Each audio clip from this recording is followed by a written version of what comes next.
vamos a estar viendo con respecto al tema de la secta católica romana. Tenemos que tener bien entendido que esto se fundamenta prácticamente en un sueño. Constantino el Grande, un emperador romano, tuvo un sueño, viendo el cielo una cruz, y en esa cruz aparecía también una inscripción, la cual decía: con este signo vencerás. Esto aconteció en el 312, cuando había una batalla en Milvio, y por tanto, él pensó que este signo refería a la victoria que podría tener con respecto a esa batalla. Pero nosotros tenemos que tener entendido esto. El apóstol Pablo en 1 Corintios 1:18 nos dice con respecto a la palabra de la cruz: en locura a los que se pierdan, para los que se salvan es poder de Dios. Pero el apóstol Pablo, hay que subrayar esto, el apóstol Pablo dice la palabra de la cruz, o en otras palabras, el mensaje de la cruz. Por tanto, no es un signo. Así es que es contradictorio a las escrituras, a las enseñanzas de los apóstoles. Y es por eso que nace ese impulso con respecto a la dependencia de imágenes o de signos o de estructuras para poder sentirse victorioso o triunfador. Nosotros sabemos que el mensaje de la cruz, lo que Jesús hizo en la cruz, somos más que vencedores. Pero este sueño indujo a una secta a depender de las imágenes, de los signos, etcétera. Por eso todo ese impulso, o más bien un espíritu idolátrico, a las estructuras, a las imágenes, etcétera. Por eso el sustento de esta religión, el sustento, es prácticamente las imágenes, etcétera. Tenemos que tener bien entendido también que esta secta eh, ocupa como por importante, o tiene por importante, o por más grande que todas las cosas, a María.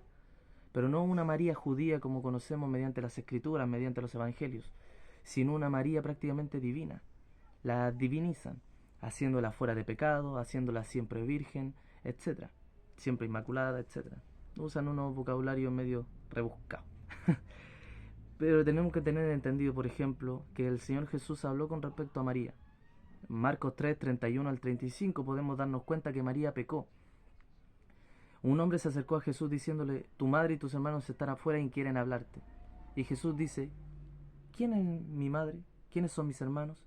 Y mirando a sus discípulos dijo: estos son mis hermanos y mi madre, porque los que hacen la voluntad de mi Padre que está en los cielos es mi hermana, mi hermano, mi madre.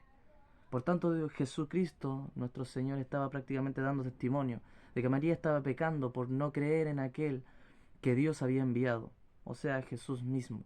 Pero podemos darnos cuenta que después María confirmó todas estas cosas, pues en el libro de Hechos damos cuenta que estaba con los 120 en Pentecostés. Por eso, tenemos que tener entendido eso, que la María judía prácticamente es pecadora, como todos nosotros, humana, como todos nosotros, pues no creyó en aquel, primeramente, anteriormente no había creído en aquel que Dios había enviado. Tenemos que tener bien entendido esto, que esta secta lleva a la contraria con respecto a las escrituras. Por ejemplo, Salmos 2:12 dice: honrad al Hijo para que Él no se enoje, para que Dios no se enoje.